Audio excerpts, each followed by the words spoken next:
And welcome to Kind of Sound Radio this morning on the Reality Bites show with me, your host, Wendy Smith, and my lovely guest, Robert Arthur. Robert, thank you for joining me today.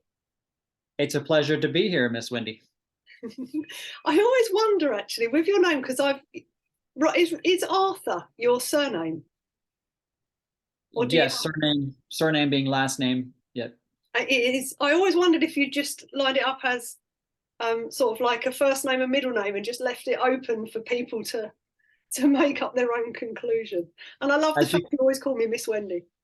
Well, it's my Southern upbringing, Southern states side anyway. But and then, yeah, as you can imagine, through the years, because both names are fairly popular, it was always getting turned around. Arthur, Robert, Arthur. So all good. Okay, that's a bit of clarity for me anyway. So I just wanted to introduce you this morning.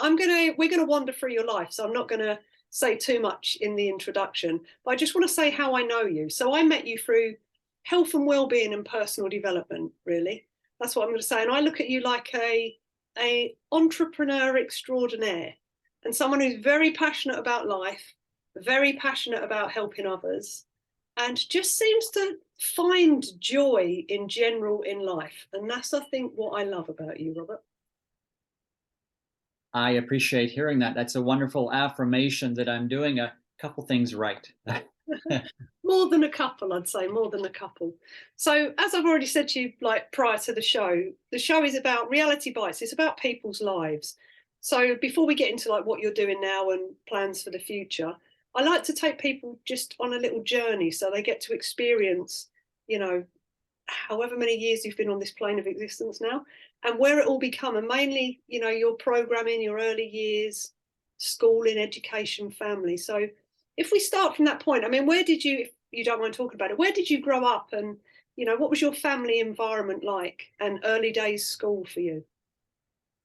Yeah, I assume most of our listeners are in Europe. Are they just global, Wendy? It's global. This is a global radio station, yeah. Okay. Well, I would assume wherever you are on the planet, you maybe have heard of Louisiana. It's a pretty popular state here in the U.S. in the southern part, and I grew up at definitely more rural setting in the country, and so my family days were filled with chores around the house. We always raised different vegetables, and I even saw that as a kid. And so work ethic very strong. The recreational activities were fishing, hunting, spearfishing. Yes, we did spearfish down there in the lakes and rivers with scuba gear and so forth. And so it was a very strong culture of very family focused, very religious. I would say I'm more spiritual grounded now, but it was definitely those were some of the core values. Family, religion. Part of the religion was the hunting and fishing culture as well. You'd literally cancel a day in school just to go out hunting with your family. So unique countryside and setting.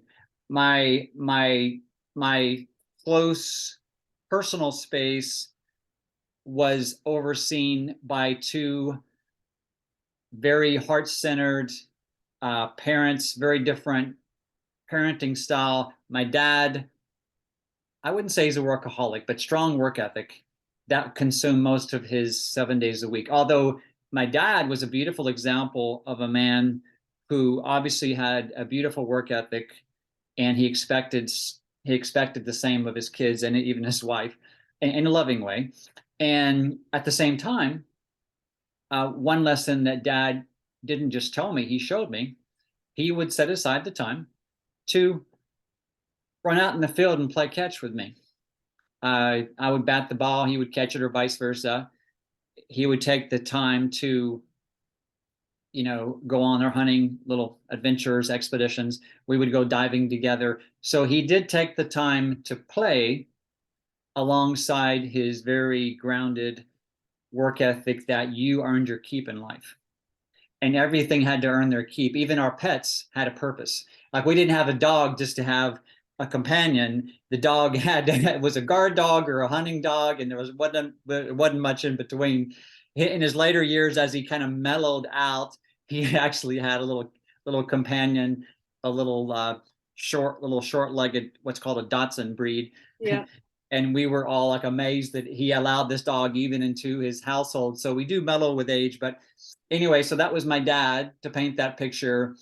And to this day, he taught me so many beautiful principles, especially honor and, respecting others, and acceptance as well. And then my mom was this bubbly, full of light type of mom, who was a mom to, not just to me and my sisters, but also to everybody in my school, meaning in my classes.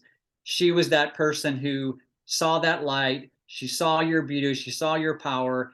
No matter what your status was economically, no matter you're big, short, pudgy, skinny, didn't really matter to her. She just saw a beautiful God-given child or young adult, and life. I always say it's part of it's the law of reciprocity, that law of abundance. It also shone back into her. So she had an abundant life as well. We lost her.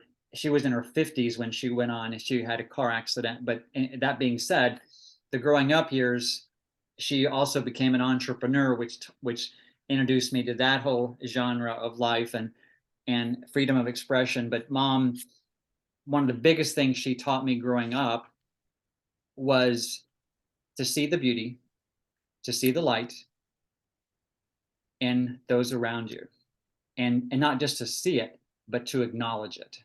So that's a little glimpse into my parents growing up in my household.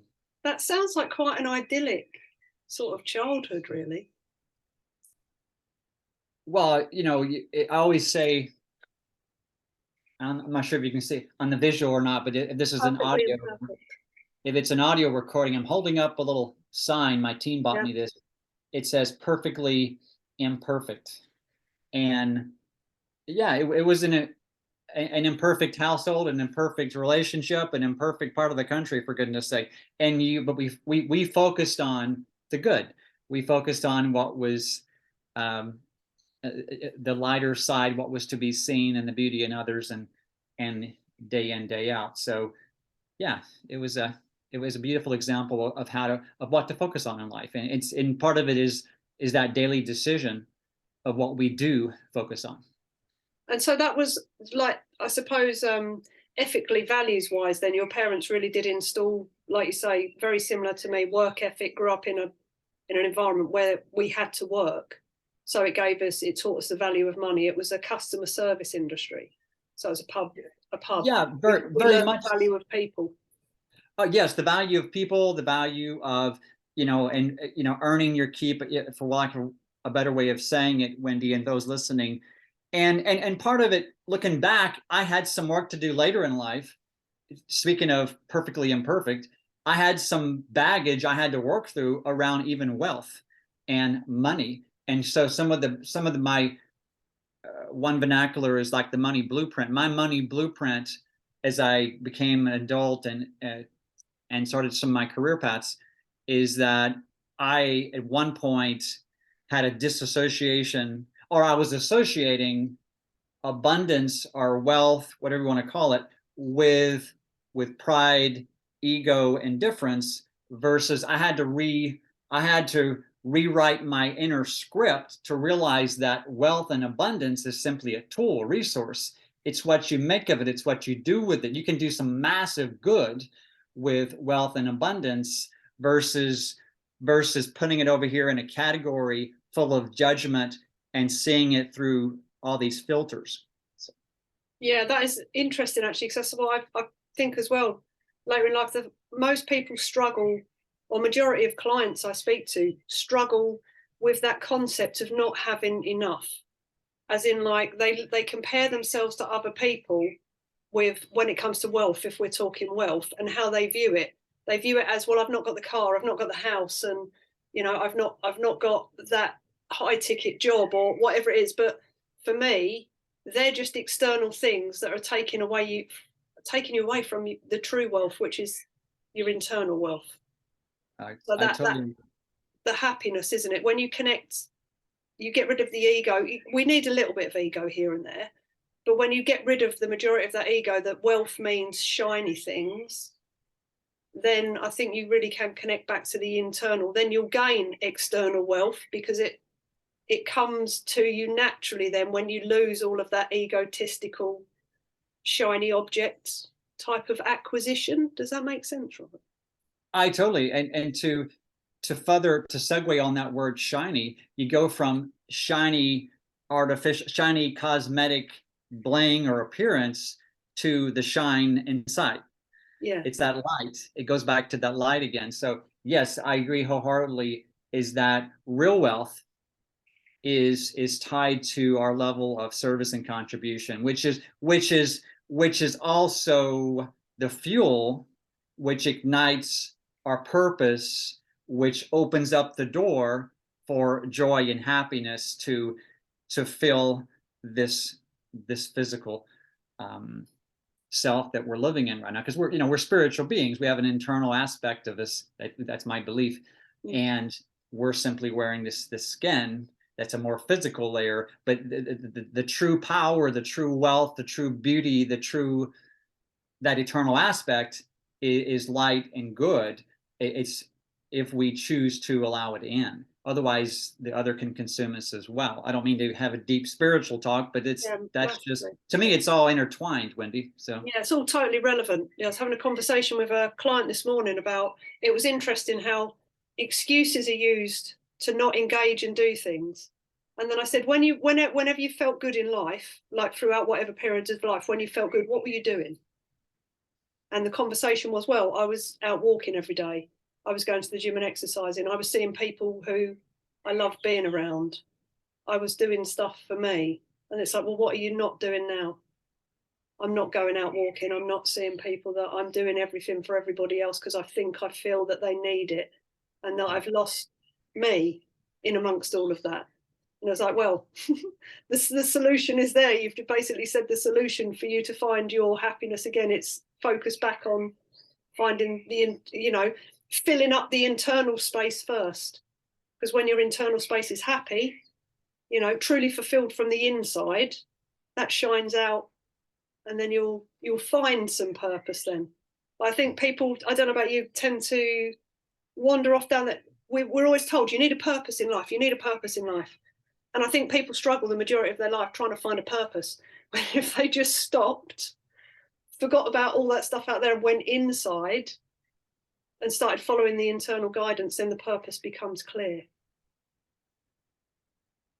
yes, and I agree, there's a lot of I think it's self-induced confusion, and then even comparison, because I think one of the challenges facing us as a society, because of social media is one aspect of it. We see these perfect little images or snapshots or pictures, or we read the books, and they seem to have, instead of perfectly imperfect, we see a perfectly perfect, an example, which then we step into the comparison mode. Then we lose track of the fact that we are a one-of-a-kind creation.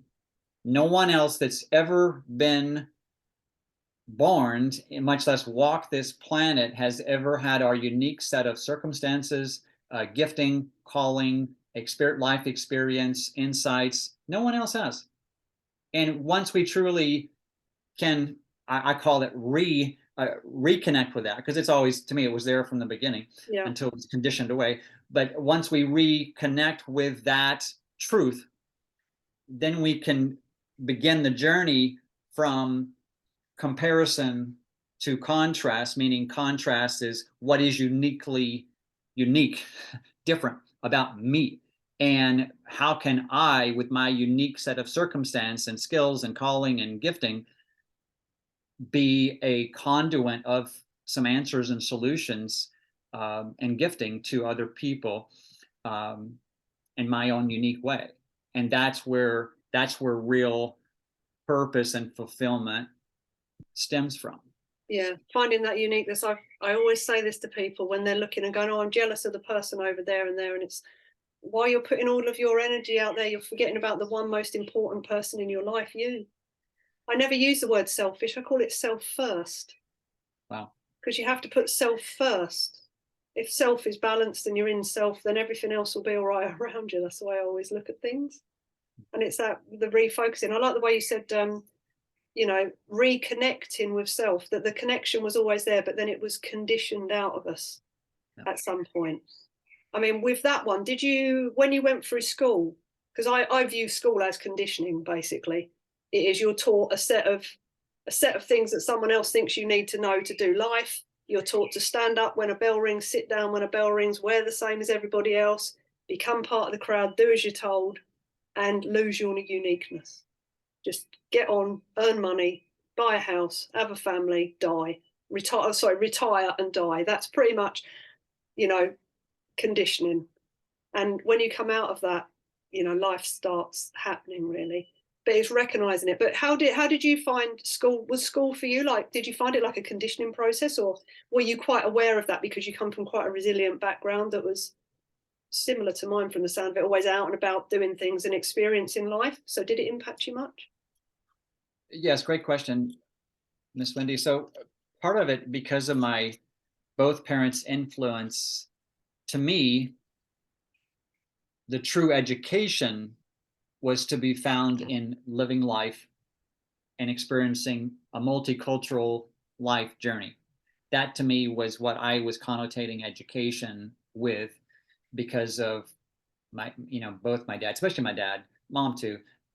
They love learning from other people. They love to travel. You know, they would create the space for us to travel as a family. And then dad, you know, through reading and like National Geographic, etc. Those things, he was always a man who was by example. I passionate about learning about all the different cultures and countries and people and perspectives on the planet. And then obviously that was contagious. It rubbed off into me, and I became passionate as well. So education to me was, growing up, I felt like I was almost restrained for like that 12 years, because I was ready to live life and get a true education and life experience. Yeah. You know, so a lot of my buddies were making, not that I disrespected it, but even in like toward the end of high school, I was like antsy to just get out and live life. And so it was kind of almost anticlimactic for me. And then I did conform a little bit. I lasted, and please hear me respectfully, that I honor anybody who pursues a formal education. Yeah. Obviously, we need that. For me personally, I I lasted about 2 years, and I switched majors like 4 times in 4 semesters, and then when I did depart from the formal pathway, my parents almost disowned me, because again, they had a set of values around expectations of what a successful young professional man or woman should be doing. So when I dropped out and I hightailed it for, you know, in my case, the national parks and experiencing life and other people, uh, you know, it took a little healing time and kind of kind of an opening time for my parents to, oh, this is why he's doing that. They did come around, and I ended up doing some other paths that were more in alignment with what I knew to be, that would lead to fulfillment for me, versus just conforming and to, again, the conditioning of the majority of people around me. So Yeah, that sounds like that was actually quite a good thing. I'm intrigued to know more about that in a minute. So song number one, Colorblind by the Overtones. I've not heard this one. Why do you like this one? have you listened to the watched the movie Invictus? No, I don't think I have. It's about Mandela and South Africa, and apartheid is the underlying theme it's running through. But it spotlights a time in history where the rugby team of South Africa actually won the World Cup against all odds. And there were several powerful musical tracks throughout that movie. Matt Damon, and then oh, what's his name? Nelson. Not anyway. So it's one of the. It's, you would know the actor if I could think of it, but Colorblind was one of the songs within those beautiful soundtracks, which reminded all of us that it's about the person inside that matters, not the color of your skin, not your background, not your socioeconomic status. It's seeing people for who they are, and that was one of the reasons why it was such a beautiful, inspiring story, because it was this young, inexperienced South African, which was a mixed racial team as well, and that when they won the World Cup. So. Oh, that sounds really, really inspiring and lovely. I'm going to listen to this one later then. So Django, if you wouldn't mind, a bit of Colourblind, please, by Overtone. Thank you. And welcome back to KINDASOUND Radio this morning on Reality Bites Show with my lovely guest, Robert Arthur, talking all things life. And I'm going to say it's quite a lovely spiritual conversation today, actually. I'm quite enjoying this one, Robert.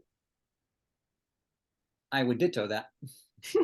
Good. So I would like to delve more into you going against the family sort of belief systems and structures of where you should be going in life and wandering off into the wilderness after school. So how did that come about? Can I just actually backtrack to school? Did you have anything you wanted to do at school? Because, you know, we're all always told, what job do you want to do? You know, what are you going to be when you grow up? Did you actually have anything that you had in mind that you wanted to pursue, or did you really not know? Yeah, it was kind of a combination of whether I wanted to be a pilot, because I love anything that, for lack of a better way of saying it, that I can literally move over countryside, if that makes sense. So Yeah.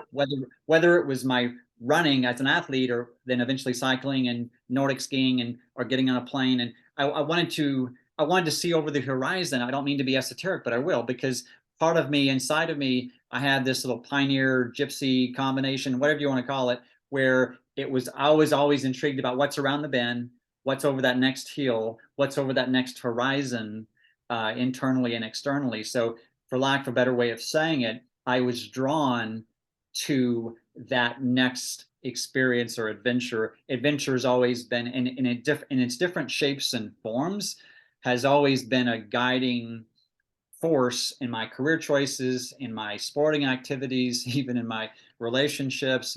Even my honeybee, she knew early on that I was part of our makeup, as our beautiful 27-year marriage, which I'm just to be candid, I am happily, joyfully united with a beautiful lady I call my honeybee, and that's happening about 10 years from where we are in the story right now. But anyway, so remind me what your last question was, and I can pick up. Just wanted to know how that happened. So did you have anything lined up when you were in education that you wanted to do? And then how did it actually happen that you ended up wandering out into the wilderness and exploring? Yeah, so succinctly what I had lined up was either being a pilot, as I mentioned, or like a forest ranger, or somebody who would be able to, be out in nature and the great outdoors, etc. I didn't want to be limited. I would look at any career path, speaking of schooling, and I would already, because of my upbringing and my mindset and even my sporting endeavors, I knew I would be successful because I was willing to put the work in and learn the skills. Okay. Yeah. So I would always look at a career path. Okay, when I'm successful, 10 years, 20 years down the road, what would I be doing? Would I be tied to an office? Would I be, tied 9 to 5? Would I be doing A or B or C? And so I would then evaluate a potential career path around that question. And so it was either initially it was either my three major choices will tell you what I was thinking in high school. I started as majoring in aviation. So you were going to be a pilot, yeah. Right. And then I ended up majoring in forestry. There's the forest ranger. Yeah. And then I ended up majoring in, like, what was my last one? I was kind of mentally already heading out, but I think it was maybe physical education, a possible coach or personal trainer. Yeah. But personal trainer again was so a little confining even at that time. So then I bailed on it and ended up in the national parks working concessions. But it was like Glacier National Park, if you've heard of that, one of the most beautiful, magical places in the States. It borders the US and Canada. So it's a Waterton Glacier Peace Park in Canada, Glacier National Park in the US. Beautiful, beautiful place.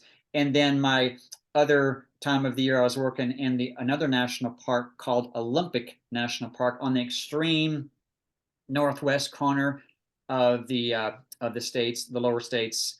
And then I ended up within a couple years working. I ended up in Montana. Most of you've heard of Montana, Yeah. probably. It's been some of the Hollywood stuff. But I ended up in Montana working at a place called Big Sky, of all places. And it was a cross-country ski resort. Oh, Because okay. part of my story now merges with my introduction to cross-country skiing. I'll begin to teach that and to compete in that. And then I ended up meeting one of our previous gold medalist archer, and he was putting together a team combining skiing and archery, and I ended up on that team being sponsored, competing in Europe, winning a national championship a couple years later. So my sporting journey coincided, and one part of that story, even before, right when I was introduced to that beautiful sport of ski archery, at the same time I enrolled in a career path which did fulfill the mission of I could work anywhere on the planet, I could make good money, I could in the course of doing that, I was able to bless and help people. And it was a massage therapist career. And my first month, and then the other thing intertwined with it, which was a big factor later on in life, my first month, I didn't last a month in massage school before I was introduced to network marketing, which I do, and because it's Right. about building teams and creating residual by uplifting people. My mom was in Mary Kay Cosmetics. Most of you've heard of Mary Kay. And my mom showed me as a kid back in school, oh, there's a business model where by uplifting and encouraging other people, you create your income. I fell in love with that concept even while I was evaluating my career paths. And so everything kind of came full circle there, and which led me into the massage career and then the entrepreneurial journey of the marketing team building. So did you last long in the massage career, or was it literally an in and out journey? Did that one? No, I say a month into it. I finished. I was just given the timing alongside of it. Okay, so I did not bail. So it You was didn't bail that one as well. no, it was something I was committed to because I had to get financial. I was a poor broke student living month to month, for goodness sake. And so I got some financial aid, and I was able to finish my massage initial schooling therapy. And yeah, after a massage therapy school, I continued the journey as a massage therapist alongside my learning some skills around the marketing nutrition side. But my massage journey had about a 10-year full-time run with it Oh, as I was learning, finding the right venture with my marketing side. And then maybe it was about 10 years into it where I finally aligned with a venture that I aligned with, and I had learned enough to be better. And then I was able to step away from my massage practice into building a global team with that particular venture and wellness. so with the massage, was that like as a self-employed? Was it for you, or did you work for a company? Yeah, with my massage journey initially for that 10-year run, I was I worked in about 5 or 6 locations through that 10-year period. One was like a gym, a membership type setting in a ski resort because I was still, skiing, competing, Yeah. training. And then I eventually had my own studio for a little bit with other therapists. And then at some point in that journey, I moved back down to uh, my hometown because I had a vehicle where I could, tap into people, my trust circle, if you will, my warm market, and I was doing massage then at a kind of a more of a private studio setting and a wellness center, retreat center, and so yeah, the massage environment probably switched about 5, 6, 7 times over that 10-year period. And then when I met my honey, I ended up as a director of our wellness center and spa at a golf resort because I had reached a point in my Nordic ski career where my health spiraled down and I became chronically ill, which is part of my whole journey.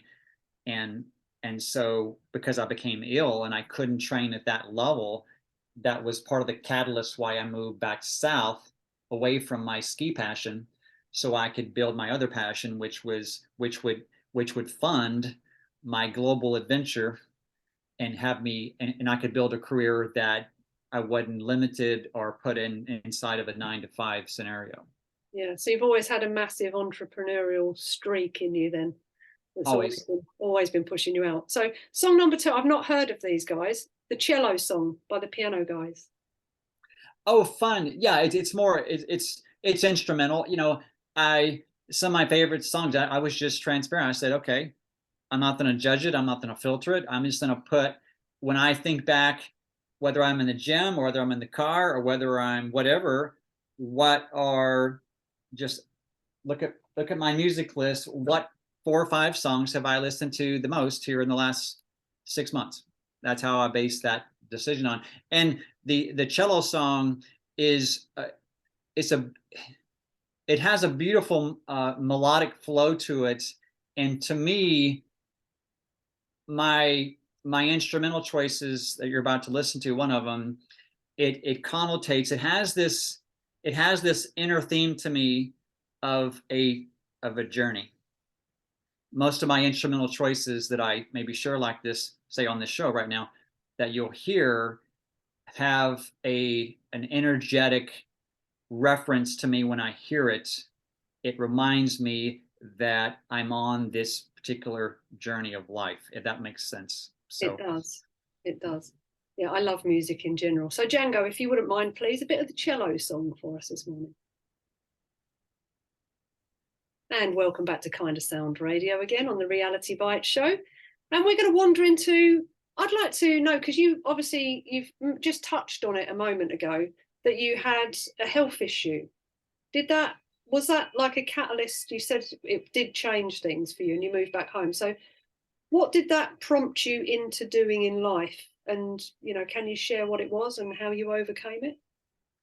yeah, the shorter version of that, Wendy, and people, my friends listening, I I grew up with a very limited awareness of the impact that nutrition and what we put in our body, the food we eat, even some of the supplements we partake of, how that can the nutrition can either enhance our journey physically, mentally, even emotionally, or it can, if it's at a high level, can enhance it dramatically and help us live life at a high level and perform at a high level. Or if we make uninformed choices, or maybe even blatantly just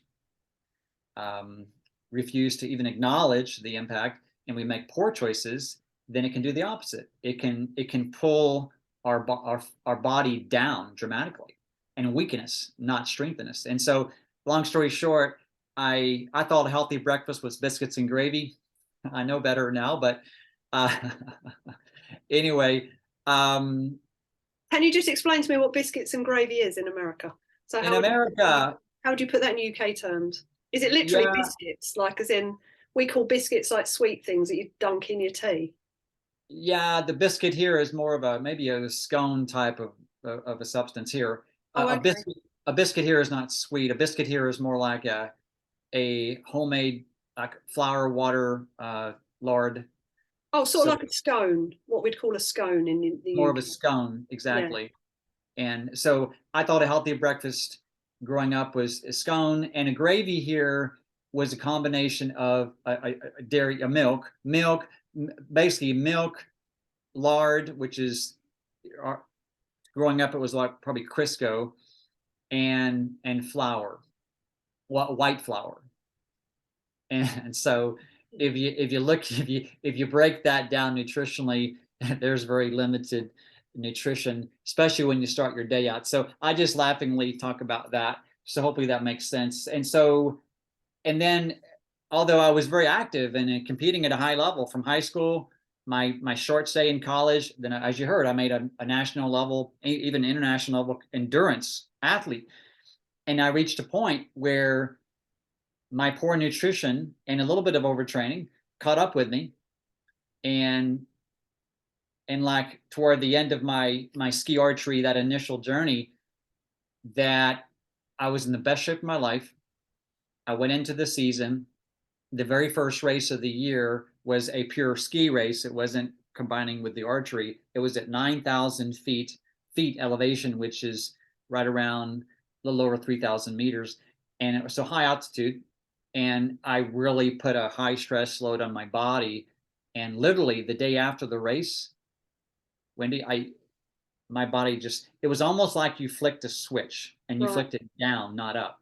And you flicked this switch, and I hit a threshold where if I stepped over that threshold with my training or pushing my body physically, I would literally create a vicious, every time, a chronic respiratory type infection, chronic fatigue, fibromyalgia, chronic inflammation, etc. And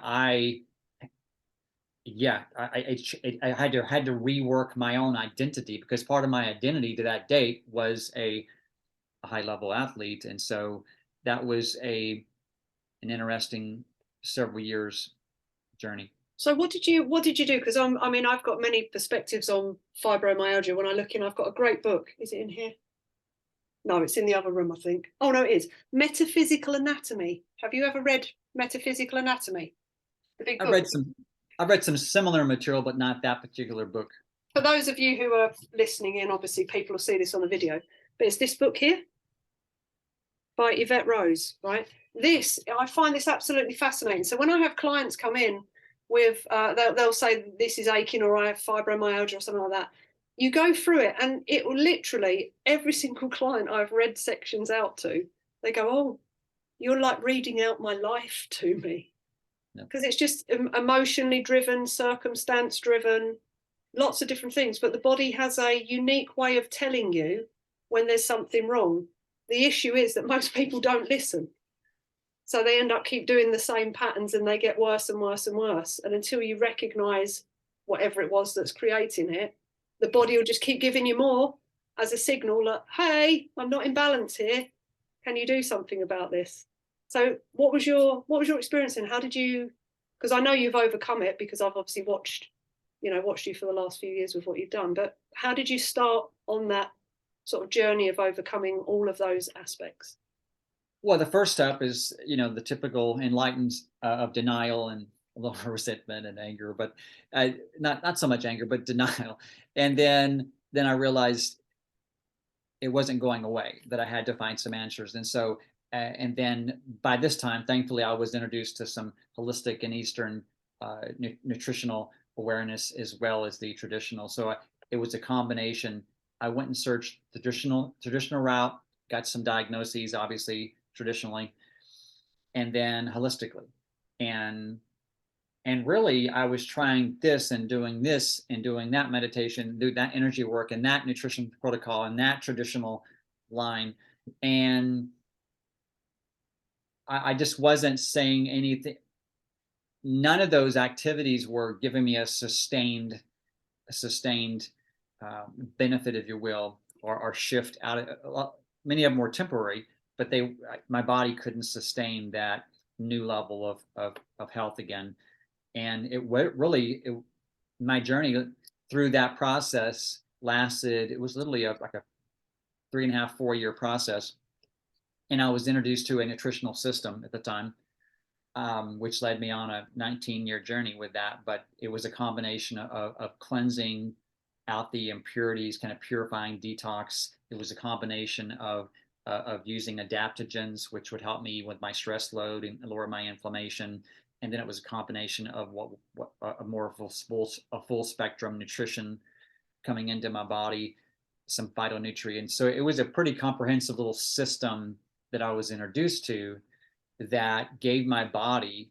Looking back now, I realized my body was missing some of those key. It was some of the things that was in it, toxin wise, Yeah. combined with some of the things that was missing, and then the balancing part. It was a combination. It was that beautiful combination that is that circle, that holistic approach that enabled my body to slowly. It didn't happen overnight for me, but slowly, bit by bit, I began to be able to handle more stress, even physically. And I could do this workout or that workout or do this without breaking down. Right. And so my body began to get stronger and through that process. And so that was a beautiful gift.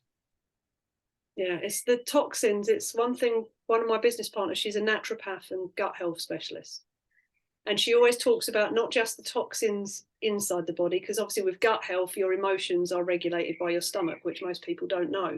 So if you're eating lots of, toxic processed food, so all the junk food, all the takeaways, and you're not feeling great, there's a reason for it, because you're feeding the not feeling great. But she also says, remember about your environmental toxins. So the people you're around, the things you listen to, the books you read, what you watch on TV. She said, because all of that as well, sometimes it's just a matter of removing certain external toxicities from your environment can give you literally an instant lift. Yeah. I find it all quite fascinating how powerful the human system is, really. And how resilient it really is. And how resilient it can be, even from a regenerative process, when you do put it in the right environment with the right support. Yeah, massively. So song number 3 this morning, Forrest Gump title song. I don't think I know this one. I probably do, because I've seen Forrest Gump a good few times.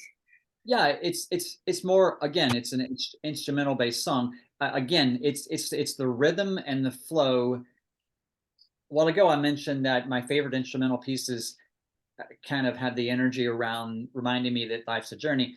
And of all my instrumental pieces, this one, whether I'm on a plane, whether I need a pick me up, whether I'm at the gym, I don't put on hard rock. I know I'm a different kind of maybe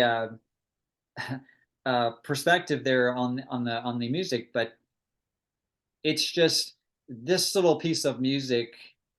It's just set that it's a joyful, rhythmic walk that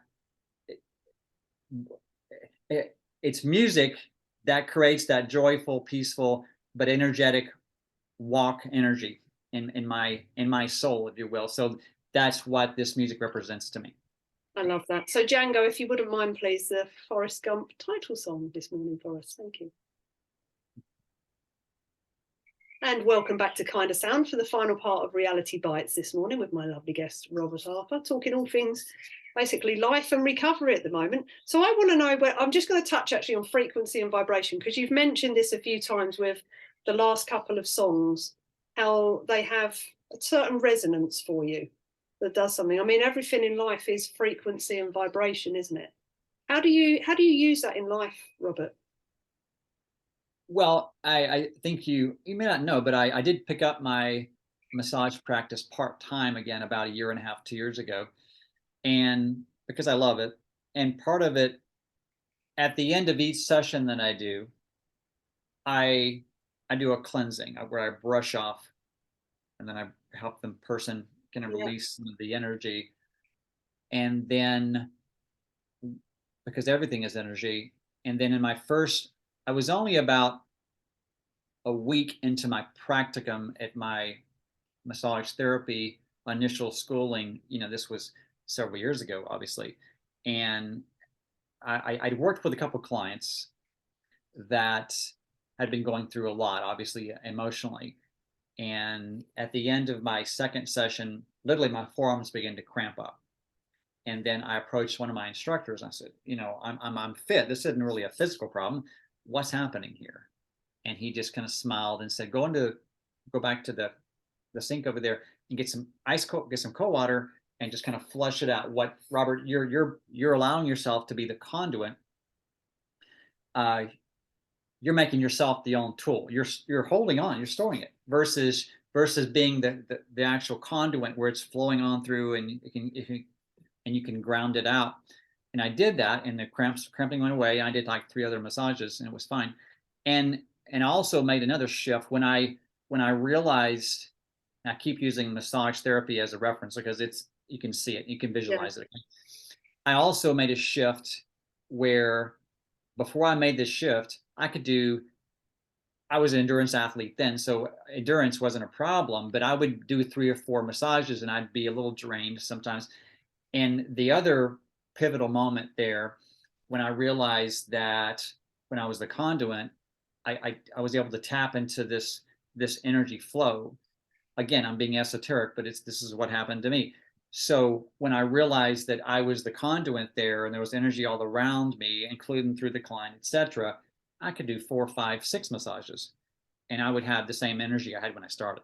And so that's a couple of examples of what we mean by that. And as far as the other example, literally everything has a resonance, everything has a frequency, everything has a level of vibration. And one of the universal laws is the law of vibration. So when you've heard the analogy when you can tap a certain tuning fork that's tied to a certain resonance or frequency, and 50 feet away across the room, the other tuning fork, if it's on the same frequency, will start vibrating, and the same thing happens in life. So it's once we become aware that, and you and I touched on this earlier a few minutes ago, is that what we allow into our lives, and even the thoughts we have, everything has a vibration, and it either resonates and with a higher level of vibration, or it kind of spirals downward as well. So we choose what frequencies, resonance that we tap into, the good or the bad, the light or the dark, whatever you want to call it. Yeah. And so everything in life is energy. That puts that into a massive perspective, actually, because I've always known that it's one of the teaching things, but for some reason, where you get little nuggets just click every now and then. And I'm always teaching people about mindset, your thoughts, they're resonating frequencies. But when you think about that with the tuning forks, for me today, you saying that has made me even more aware that actually, yes, whatever I'm resonating out, I'm attracting back to me. It's going to start vibrating out there and it's going to come to me.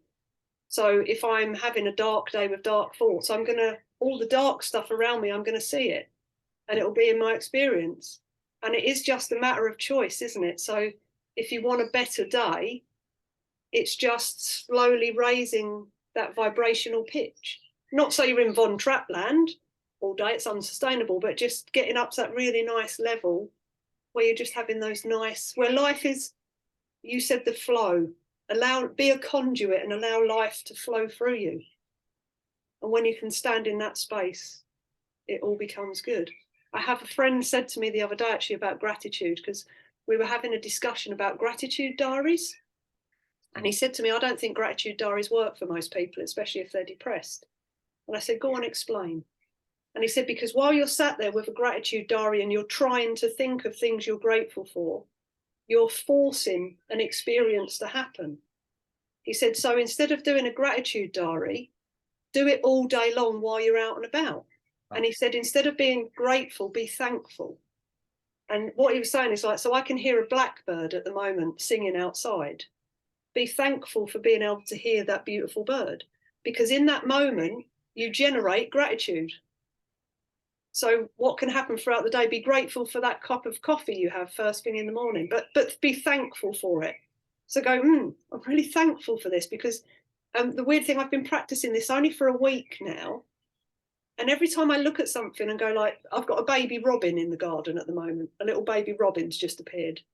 And it was like, oh, wow, like, thank you for coming in my garden, you little gorgeous little thing. But the feeling that I get doing that has been more intense than me sitting down in the morning and writing gratitude. Yeah. Because it's actually in the moment, I'm feeling it. And the more I do it, the better I just feel in general. Because it's not forced, it is a genuine chemical response that's happening in that moment for something that's actually happening. Yes, and I would suggest to add to that, Wendy, it's exponential. As we think about it and act on it again and repeatedly again and again and again, it's exponential. That ripple effect as well. It ups the vibration. Then there's all these different aspects around you are resonating at a higher level, and the frequency just the decibel level the energy level climbs, you know. And so, and yeah, I did a post this morning. It was on, I did a little talk on like the seven, what did I call it? Oh, 7 keys. And I was taught, one of those keys was on, it was focusing on, it was simply, one of those keys was visualizing and focusing on what we want more of. And then it raises everything. And then part of it, not just that, if we want more affirmation in our life. I remember some of this, many of the ski races, and what I remember the most in some of those races was passing another skier by who was maybe struggling, and just between breaths, huffing out a little word of encouragement. And of all the things about those races that stood out, it was some of their remarks to me when I would send them, I would do a little quick affirmation or acknowledgement as I would ski past or whatever it was. But it was just taking the time to encourage and affirm another human being, whatever the circumstance is and whatever the situation is. And lo and behold, a lot more affirmation and acknowledgement of who I am would take place and who we are. And so, yeah, that was just a beautiful reminder of what we put out there comes back many that law of reciprocity as well. Yeah. It's that law of giving and receiving as well. So yeah, there has to be flow and balance with everything in life, doesn't it? And I like that as well. So many people spend their lives looking at people and judging, or when realistically, if I'm walking around the supermarket and I see someone with really gorgeous hair, I'll walk past and I'll go, "You've got gorgeous hair." Yeah, take the time. And then just walk off. Do you know what I mean? And I know it's just made them smile. I bought someone a coffee behind me in a coffee drive-through. And I got to the thing and I paid for my coffee and got my coffee. And I went, "You know what? Whoever that is in the car behind, I just want to pay for their coffee for them." And she was like, "Oh, do you know them?" I said, No, just tell them to have a nice day. So I just yeah. How lovely is that? That nice little smile it must have put on their face when you drive off. I agree, Wendy. And one of the things, a lot of times, like I've been in marketing for years too, and sometimes people get stuck. Like, how do I even follow up? How do I stay engaged with a potential customer or a representative or a coaching client, whatever? And instead of overthinking, what do I say in this follow up a month later or 2 weeks later? It's just simply send out an affirmation. If you simply affirm them, maybe send a positive message or an insight or a note, that is the most beautiful and authentic and powerful way for that follow-up sequence to take place from a marketing perspective. So, in my follow-up now, so much of the time I will just send an affirmation. And I don't have to ask the question, did you watch this or listen to this? Are you ready to buy this? I don't have to do any of that. No. I just have to show up and show them that I've been thinking about them and I care about them as a human being. So. And that's all it takes. If everybody just did a little bit more of that. Well, I think they are. I feel everything's lightening up now. I really do. I really do feel that, it's just spending that bit of time. The more, and it does give you that little glow, the more you do something for someone else. And it's not to put yourself in a space of wipe out and burn out, because giving someone a compliment doesn't take any negative energy whatsoever. It only ever comes back. Yeah. So if you want to, I look at it like food for the soul. If you want to feed yourself with something good, just see the good in others and let them know about it. So are there any words of nuggets you'd like to leave with our listeners this morning? I would say, I was looking at your title. You labeled reality bites. Yeah, I would balance that out with, if reality bites, then truth feeds. And meaning the truth is that life is not perfect. Perfectly imperfect together. I love that. And the truth is that even our key role models, iconics, the gurus, people you uphold like on this pedestal, they're just as messed up as I am, as you are, Wendy, as anybody watching this, and they do it anyway. That although they're messed up and they have all kinds of shortcomings and pitfalls and they've made a ton of mistakes and they feel awkward. That's one of my key thoughts to leave with everybody. What if we give ourselves the challenge to feel awkward and messy more, and give still get ourselves, stuff done. yeah, feel awkward more, feel like a beginner more, and mess up more, and give. When I do that, I give myself permission again to be me, and I give myself permission with all my flaws and shortcomings and everything else. I still have so much to give the world around me. So why not give ourselves grace and give ourselves permission to be perfectly imperfect, and give ourselves the acknowledgement that so many people are praying for an answer, and our story and our unique insights into whatever the subject is we're talking about could be what makes a major difference in that person's life. So give ourselves permission to be all messed up and be really powerful. So. I love that. Thank you very much, Robert. All I want to say is thank you so much for joining me this morning. It's been an absolute pleasure to chat with you like this. Always a pleasure with you, Wendy. And for those listening, again, thanks for showing up. You're doing what 95% of the planet do not do, is show up. Thank you. Exactly. And Django, thank you for producing. And we will see you again on the next Reality Bites.